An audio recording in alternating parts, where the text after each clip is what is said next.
Olá pessoal que está ligado no site Espaço da Teologia, que se inscreveu também no canal Espaço da Teologia. Eu trouxe para vocês hoje uma pequena palestra, na verdade o resumo de uma palestra que fala a respeito da liderança espiritual. Essa palestra eu tenho dado em algumas igrejas, em alguns grupos religiosos. Eu trouxe para vocês aqui a base dessa palestra. Eu não vou me demorar muito. Essa palestra dura mais ou menos na faixa de 1 hora, 1h30. Eu vou tirar aqui para vocês algumas lições espirituais que a gente tira através disso. E espero que vocês gostem. Na verdade, vocês vão gostar. Esse assunto é um pouco importante, na verdade é muito importante, que fala sobre a respeito da liderança espiritual. Várias lideranças têm sido levantadas em nossas igrejas, em diversos grupos religiosos, e tem a tendência, várias delas, de cair por terra, porque são lideranças que não são construídas com base na espiritualidade. São lideranças que não são construídas ao pé da cruz. Nós vamos ver aqui alguns exemplos e algumas lições, alguns chamados que Deus tem feito para nós, porque na verdade a intenção de Deus é levantar líderes espirituais, líderes que estejam em comunhão com Deus, líderes que separam algum tempo durante o dia para entrar em comunhão, um contato mais íntimo com Deus, líderes que estejam ligados com Jesus, líderes que estejam usados pelo Espírito Santo.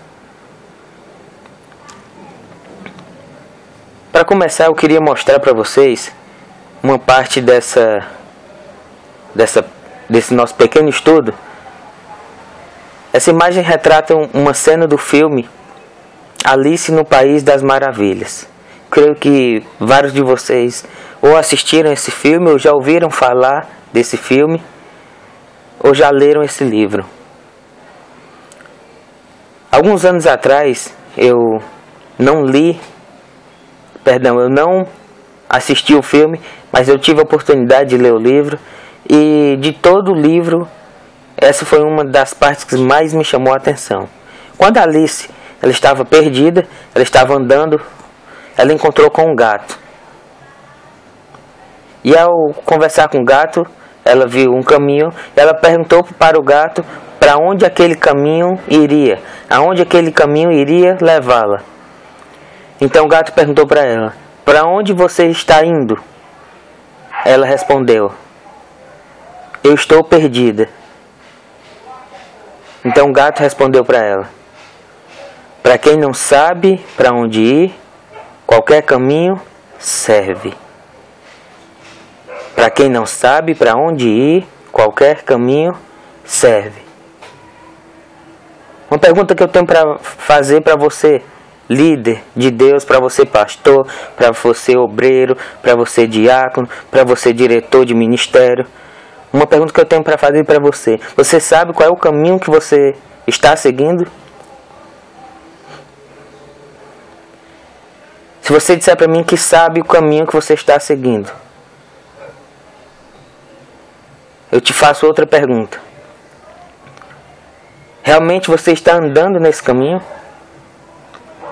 Às vezes as tribulações da nossa vida, os problemas que a gente enfrenta, os problemas pessoais, os problemas na nossa família, os problemas relacionais com nossos amigos, com os membros de nossa igreja, os problemas que tem para a gente resolver dentro da igreja ou dentro do nosso ministério, às vezes esses problemas nos fazem esquecer ou perder o foco de qual caminho que a gente deve seguir.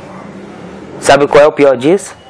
Às vezes a gente acha que está andando por esse caminho, quando na verdade a gente se afastou dele faz tempo. E esse é um grande perigo. Nós vamos ver aqui rapidamente dois conceitos: o conceito de liderança e o conceito de liderança espiritual.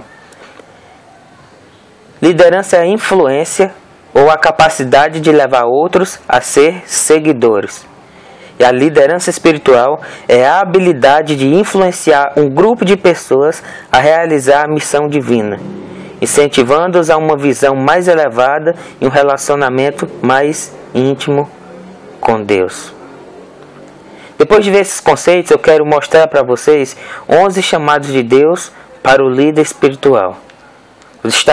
Você está disposto a ver? Então vamos lá.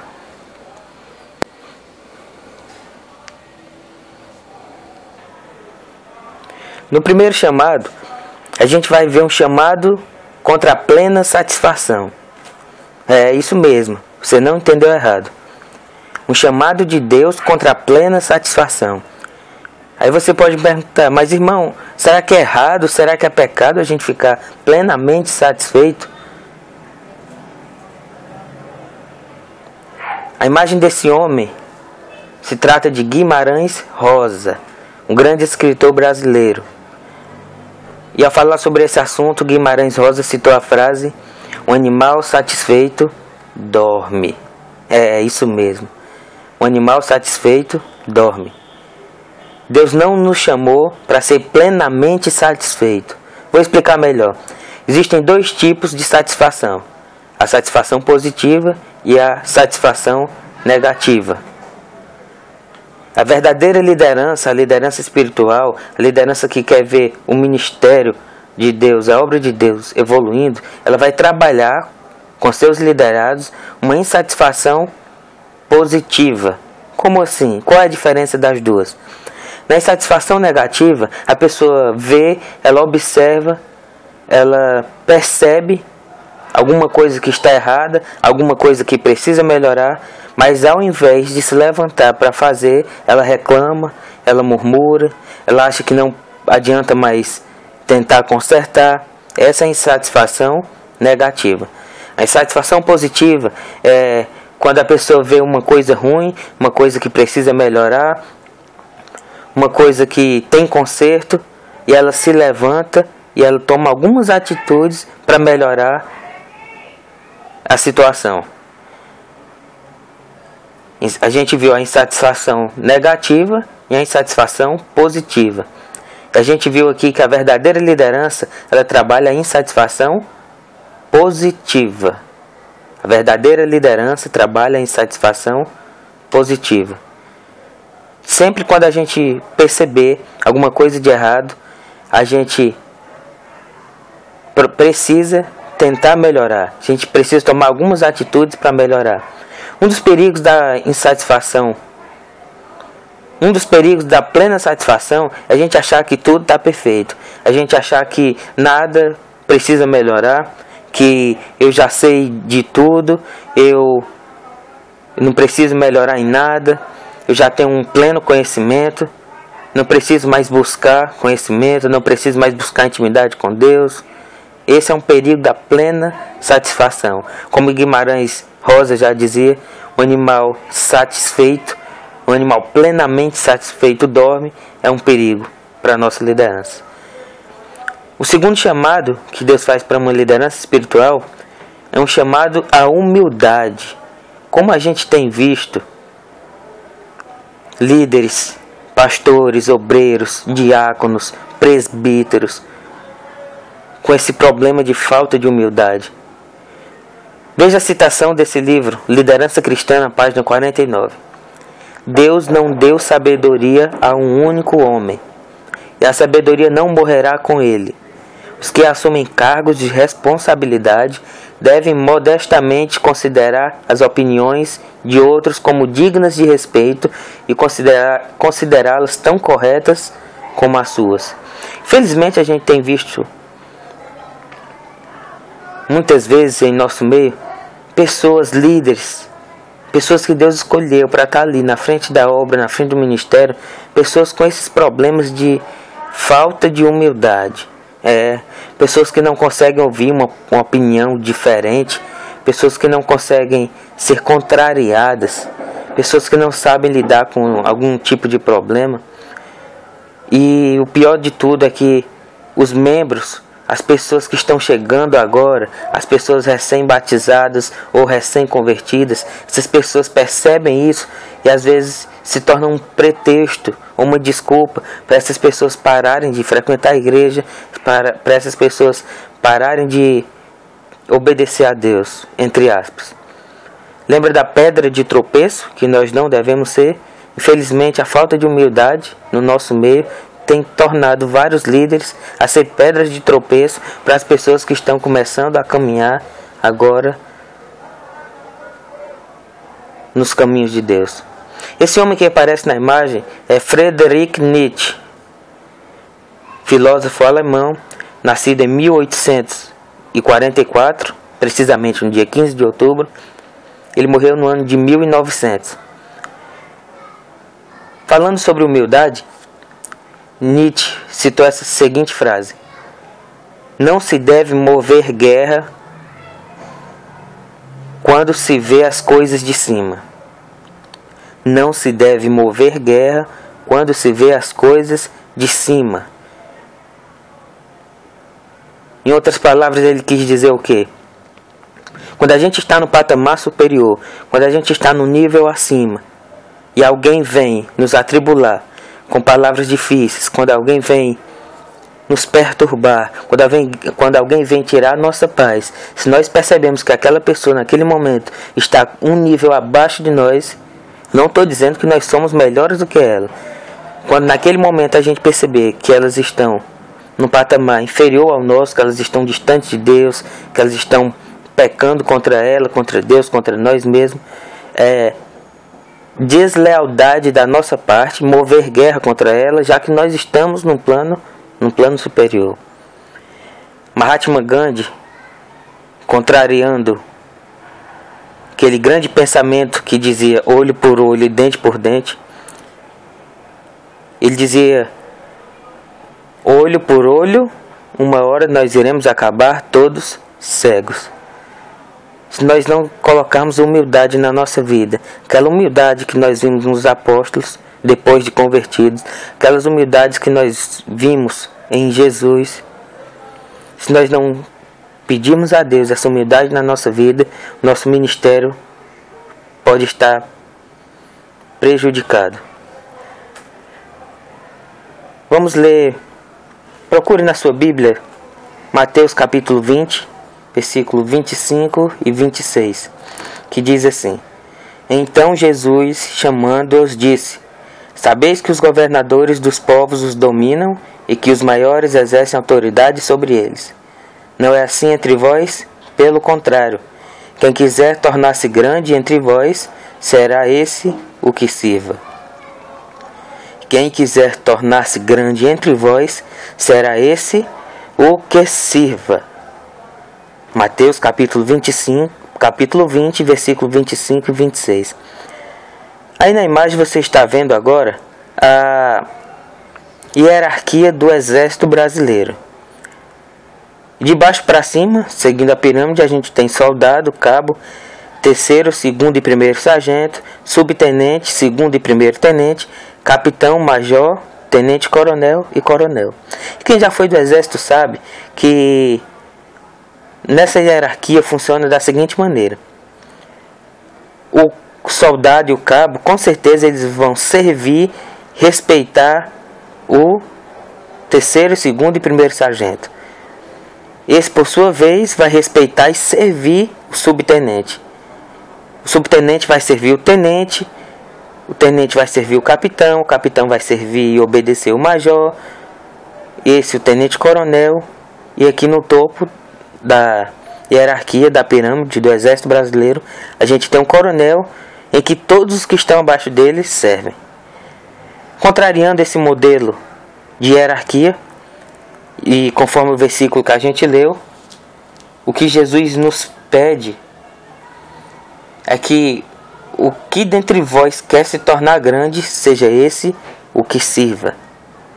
Infelizmente a gente tem visto maus exemplos de grandes líderes que estão no nosso meio, que procuram usufruir, se aproveitar das pessoas, dos membros. Esses membros que por sua vez se dedicam à obra, se dedicam ao ministério através de sua fé genuína. A gente vê alguns líderes se aproveitando disso, quando na verdade a ordem de Jesus a respeito da liderança cristã, a respeito de humildade, o que Jesus nos pede é que o que quer ser grande dentre vós, que sirva. Um chamado de Deus para a humildade. Eu digo para vocês esse livro de James Hunter. Esse livro é um best-seller internacional. O Monge e o Executivo, uma história sobre a essência da liderança. Por curiosidade mesmo, e por gostar da história e do modelo de ensinamento, já li esse livro 2 vezes. Quando a gente lê esse livro, a gente percebe que muita coisa que esse livro ensina sobre liderança a gente encontra na palavra de Deus. Nesse texto que a gente leu de Mateus capítulo 20, versículo 25 e 26, a respeito de humildade, esse livro retrata bem, enfatiza bem, que aquele que quer servir, aquele que quer ser líder, que sirva. Chamado número 3, um chamado à oração. Aprender a orar e ser capacitado e guiado através da oração é a tarefa mais importante do seu preparo como líder. Você jamais será um líder maior do que as suas orações. Aí eu te pergunto, já que você não vai ser um líder maior do que as suas orações, como é que estão as suas orações? Numa nota de 0 a 10, como está a sua vida de oração hoje? Se você me disser que de 0 a 10, sua vida de oração está uma vida número 3, uma nota 3, eu vou te dizer que você é um líder número 2. Eu vou te dar uma nota 2 para a sua liderança espiritual. Se você me disser que a sua vida de oração está bem razoável, uma nota 8, você se dá uma nota 8, vou te dizer que como um líder espiritual, você tem uma nota 7. Você jamais será um líder maior do que as suas orações. Se a sua vida de oração está fraca, procure melhorar as suas orações. É uma das desculpas que eu acho mais esfarrapadas para quem não quer ter uma vida de contato com Deus, para quem não quer ter uma comunhão com Deus, para quem não quer se aprofundar nas Escrituras, para quem não quer ter um tempo de oração, de dedicação a Deus. Uma das desculpas que eu acho mais esfarrapadas é a pessoa dizer que não tem tempo. Não, mas eu não tenho tempo, eu acordo cedo, vou dormir tarde, minha vida está uma correria, tem faculdade, tem trabalho, tem a família, tem o meu trabalho na igreja. É interessante você notar que se uma pessoa ela tem problema no coração e ela vai ao médico e o médico diz: você tem que parar de beber, você tem que parar de fumar, você tem que ter uma vida de atividade física diariamente. A pessoa pode até dizer para o médico que não tem tempo de fazer atividade física. Passa-se alguns dias e essa pessoa sofre um infarto, quase morre. E ela volta no médico e o médico diz: eu não te falei o que era que você deveria ter feito? Você pode procurar essa pessoa no dia seguinte, 6 horas da manhã, que ela vai estar lá com tênis fazendo a sua caminhada. Aí eu pergunto para você, era falta de tempo que ela não tinha? Era o tempo que ela não tinha? Ou era a prioridade que ela não dava para a sua saúde? Infelizmente, a oração, que é um tema muito importante na nossa liderança espiritual, infelizmente, esse tema, a oração, que é a respiração da alma, às vezes a gente não coloca como prioridade. Às vezes a nossa liderança, a nossa vida espiritual se torna um fracasso por causa disso. Chamado 4. Um chamado de Deus para ser exemplo. Um chamado de Deus para ser exemplo. 1 Timóteo, capítulo 4, versículo 12. Ninguém despreze a tua mocidade, pelo contrário, torna-te padrão dos fiéis, na palavra, no procedimento, no amor, na fé, na pureza. Veja só a importância desse chamado. Como líderes espirituais, Deus nos chamou para ser exemplo. Deus nos chamou para ser exemplo. Quem aparece nessa figura é o Padre Antônio Vieira, português.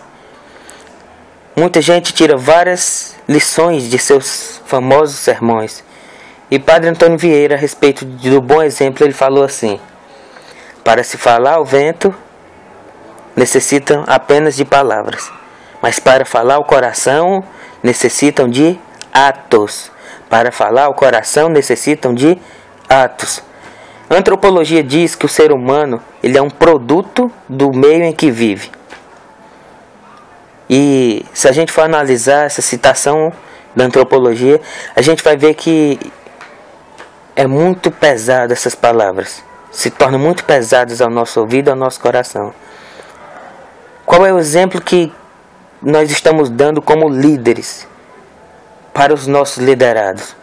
Como é o exemplo que os pastores estão dando para os seus obreiros, para os seus anciãos, para os seus diáconos, para os seus diretores de departamentos ou de ministérios? Qual os exemplos que nós estamos dando? Imagina você um líder de algum ministério. Vou citar aqui um líder do ministério de jovens, o líder de um departamento de jovens, um líder que lidera os jovens. Vamos supor que esse líder chegue na igreja no domingo à noite, que o culto começa às 19 horas. Vamos supor que ele chega às 19h40. Vamos supor que a roupa que ele veste não condiz com a roupa que um cristão deveria vestir.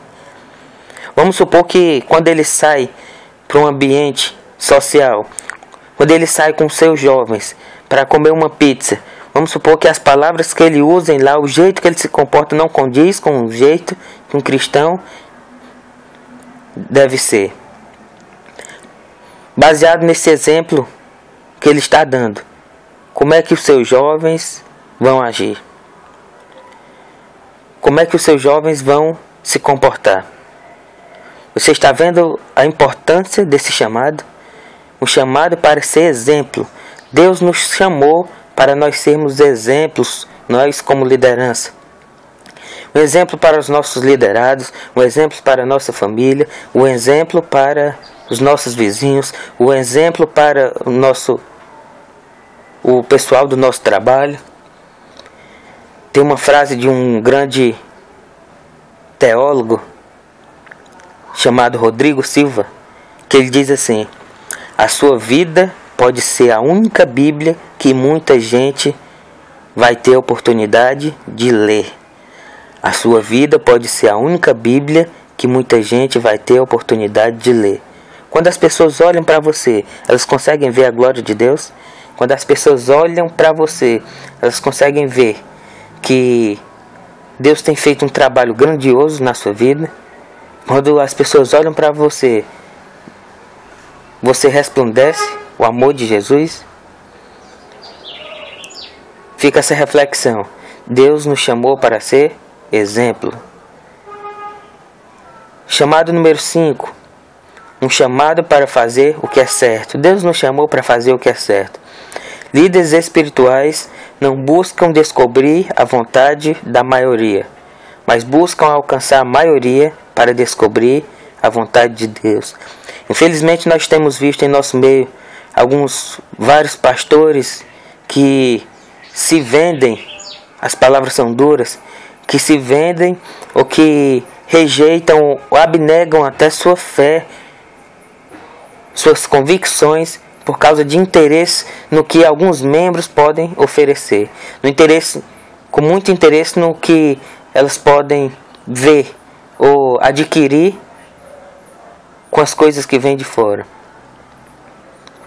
Um dia eu estava ouvindo uma pregação e um pastor estava chegando numa igreja para liderar aquela igreja, e o pastor falou assim: a igreja quer o meu apoio? A igreja quer o meu apoio para todos os planos e projetos que a igreja tem? A igreja vai ter o meu apoio se todos os planos e projetos que a igreja tem estiver de acordo com a palavra de Deus. Naquele momento, aquele pastor ganhou todo o meu respeito. E quando Deus nos chama para fazer o que é certo, Deus nos chama para fazer o que é certo, independente do que a maioria quer.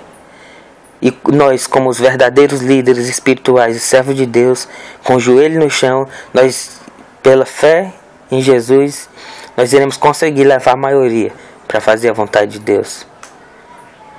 Chamado número 6. Deus nos chamou para ser atalaia. Deus nos chamou para ser atalaia. Você sabe o que é que significa um atalaia?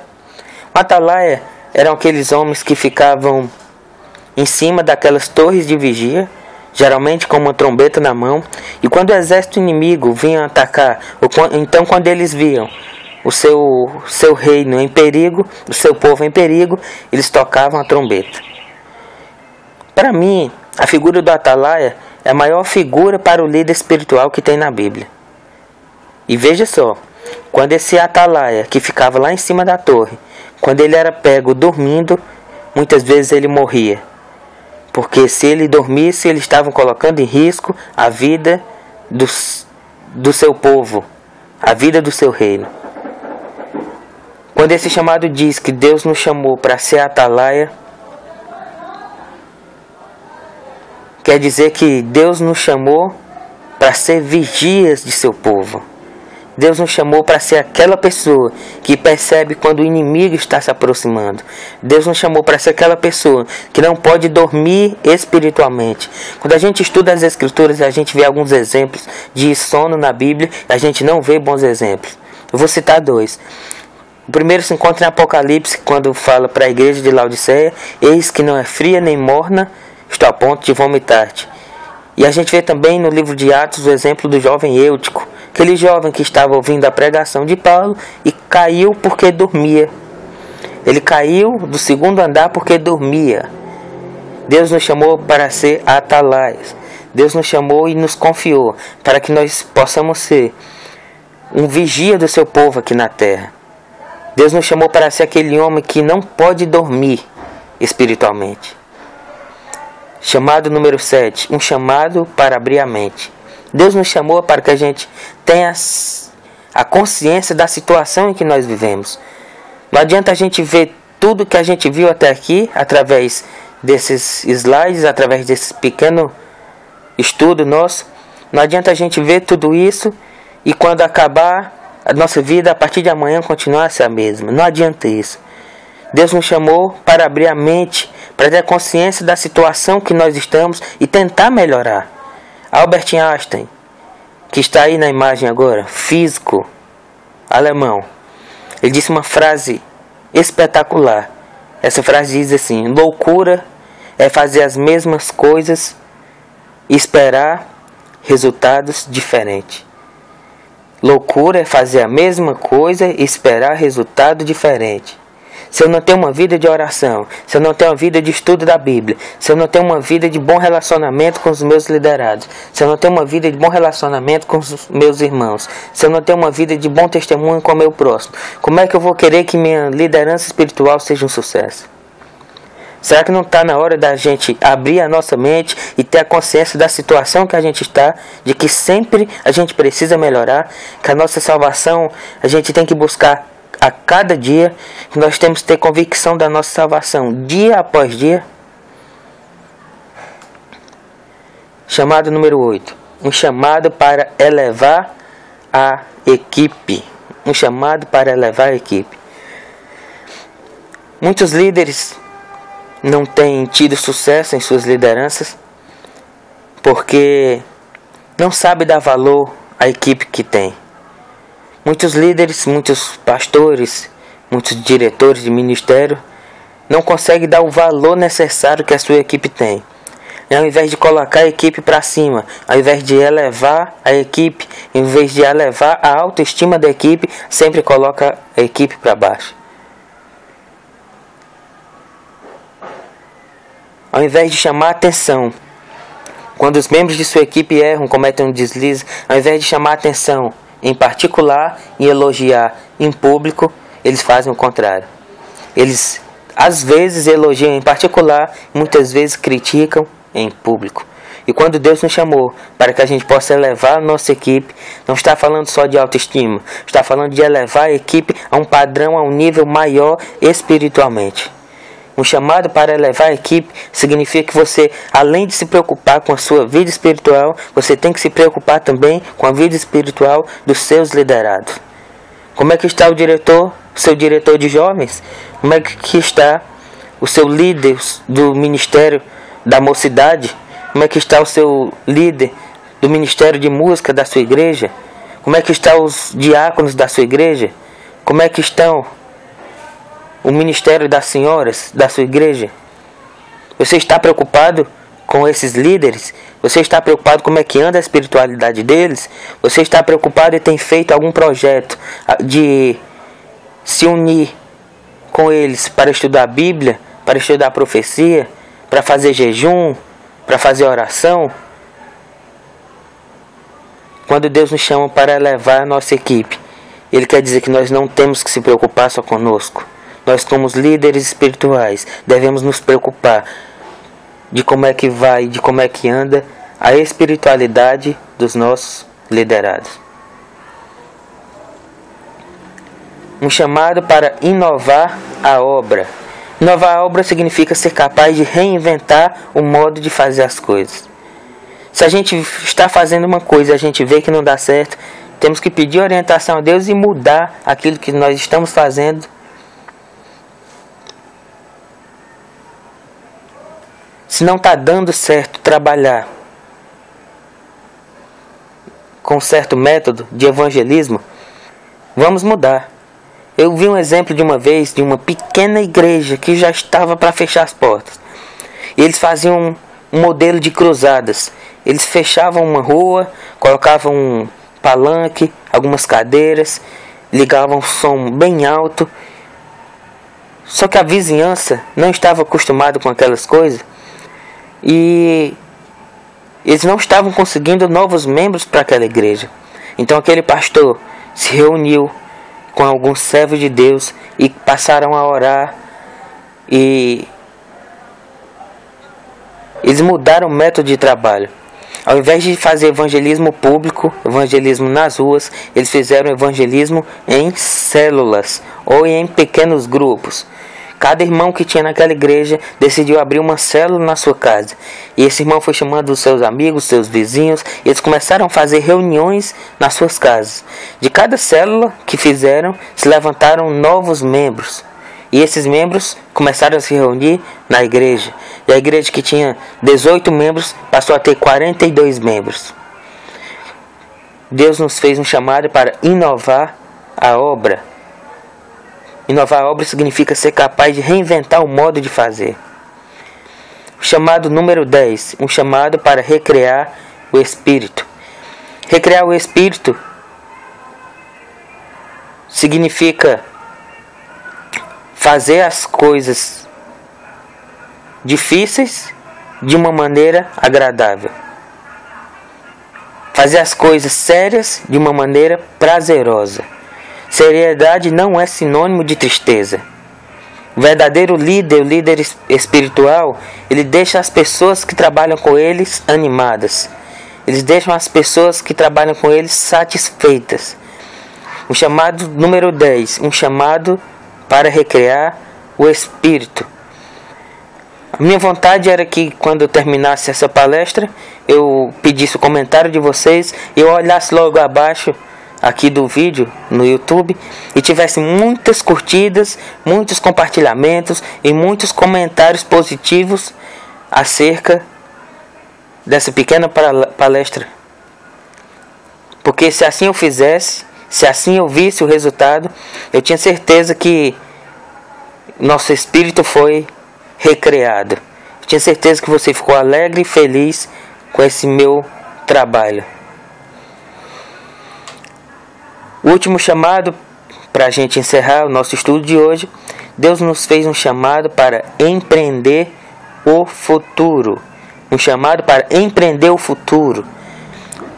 Empreender o futuro. O líder espiritual tem que empreender o futuro. Ele tem que planejar uma coisa que ele vai fazer daqui a algum tempo e colocar nas mãos de Deus e começar a trabalhar para que aquilo que ele pensa em fazer no futuro dê certo. No momento que eu estou gravando esse vídeo, eu estou no 4º semestre da minha faculdade de teologia. Só que para empreender o meu futuro, eu já estou fechando uma parceria. Já estou procurando fechar uma parceria com minha faculdade. Já estou indo atrás de uma bolsa para que eu venha fazer o meu mestrado daqui a 2 anos no Paraguai. Eu não sei como é que eu vou fazer para estar lá, mas eu estou tentando empreender o meu futuro. Nós estamos vendo aqui duas figuras. A primeira, do lado esquerdo, Zeca Pagodinho. Em uma das suas músicas ele diz: deixa a vida me levar, vida leva eu. Deixa a vida me levar, vida leva eu. Se a gente for viver conforme essa música pede, onde é que vai parar a nossa vida? Onde é que vai parar a nossa liderança se a gente deixar a nossa vida nos levar? Onde é que vai parar a nossa família, os nossos filhos pequenos, se a gente deixar a vida levar e seja o que Deus quiser, entre aspas? Como é que vai ser o nosso futuro se a gente não se levantar para fazer nada e deixar a vida nos levar?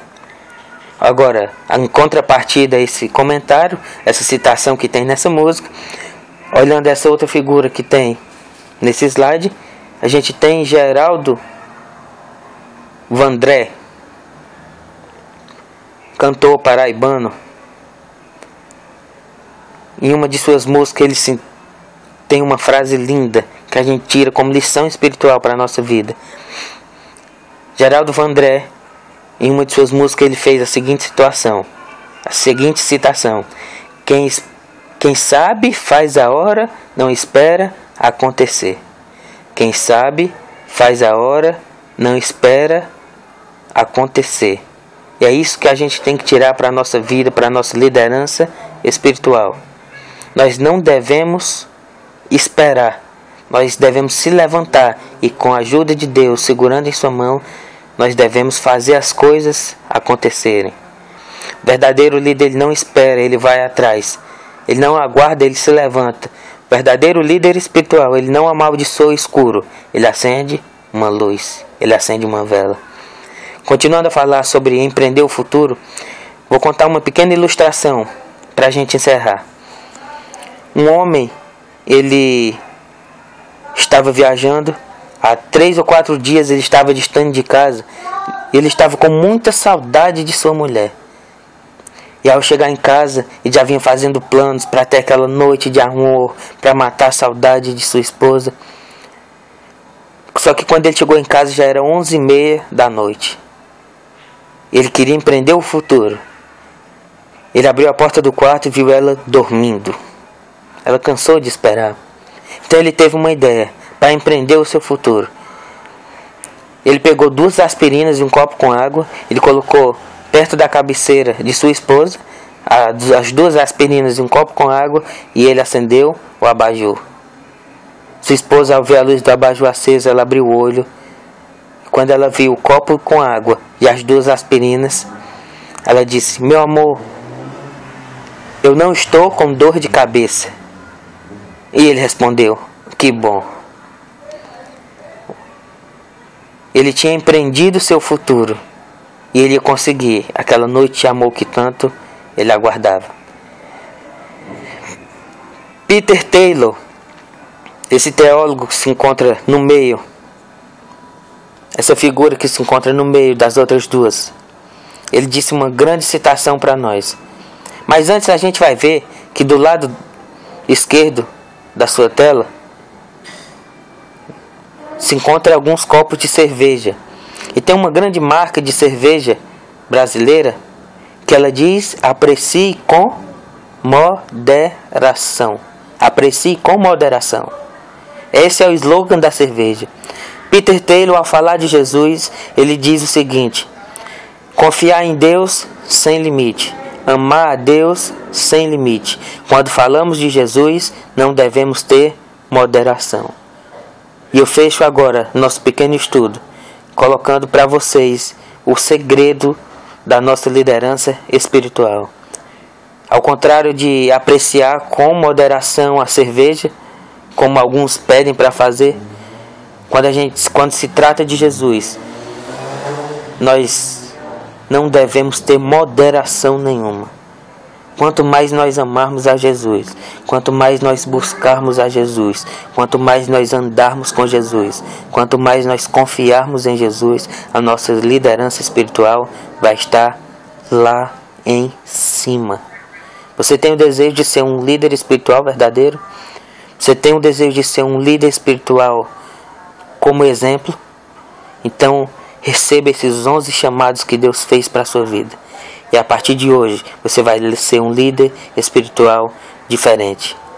Antes da gente fazer uma pequena oração, eu queria dizer algumas palavras que Deus tem me impulsionado para me dizer para você nesse momento. a nossa vida anda complicada, a gente sabe que está mais difícil viver pela fé no mundo de hoje. A gente se depara com morte, guerra, fome, dor, com assassinato. A gente se depara com coisas na nossa vida que nós não queríamos nos deparar. A gente tem que enfrentar coisas na nossa vida que a gente não queria enfrentar. A gente se depara com a perca de entes queridos. A gente se depara com doença. Está cada vez mais difícil nesse mundo de viver pela fé. E às vezes a vida bate na gente. Às vezes a vida bate com muita força na gente. Mas eu queria te dizer uma coisa. Não interessa nem nos importa o quanto a vida bate na gente. O que nos interessa, o que nos importa é o quanto a gente aguenta apanhar. Eu vou dizer para você que a gente tem que aguentar apanhar nesse mundo em que a gente vive. A sociedade ideal que muitos buscam na política, essa sociedade ideal para nós se torna uma utopia. Essa sociedade ideal aqui nesse mundo, para nós ela nunca vai existir. Porque a nossa sociedade ideal já foi preparada quando Jesus subiu para preparar um lugar para todos os seus filhos. Líder de Deus, pastor de Deus, obreiro de Deus, diácono de Deus, líder de Deus de ministério e departamento. Não importa quantas vezes você caia. Não importa para Deus quantas vezes você caia. O que importa para Deus é quantas vezes você está disposto a se levantar. E depois desses 11 chamados que Deus te fez, eu creio que a partir de hoje você quer ser um líder espiritual melhor. Então vamos fazer uma oração nesse momento, para que a partir de agora a gente segure na mão de Deus e seja um líder espiritual diferente. Feche seus olhos nesse momento. Maravilhoso e eterno Deus, eu não sei, Pai amado, quantas pessoas vão ter o privilégio de ouvir e entender esses 11 chamados que Tu fez para o Seu povo. Nesse momento, Pai amado, eu quero Te pedir humildemente que coloque a Tua mão na cabeça, na vida de todas essas pessoas. Independente de qualquer coisa, Senhor, eu quero Te pedir nesse momento que a Tua mão, a Tua glória, a Tua luz, o Teu poder façam uma diferença na vida de todas essas pessoas. Que a gente possa, Pai amado, a partir de hoje, colocar em prática e aceitar e receber esses 11 chamados que Tu nos fez, para que a gente possa ser uma liderança espiritual diferente. Que a nossa liderança, meu Deus, a partir de hoje, venha ser uma liderança fiel, uma liderança de exemplo, uma liderança de humildade. Só Tu sabe, Pai amado, como é difícil o trabalho que Tu nos deu para fazer. Mas o que nos importa, Senhor, é que nos momentos mais difíceis da nossa vida, nos momentos em que a gente não sente a Tua presença, esses são os momentos mais especiais, porque esses são os momentos em que Tu nos carrega no Teu colo. Nós queremos Te agradecer, meu Deus, por tudo. Nós queremos Te pedir que abençoe esse ministério. É o que Te pedimos e agradecemos. Em nome e por amor do Teu Filho Jesus, que vive e reina para sempre. Amém e amém.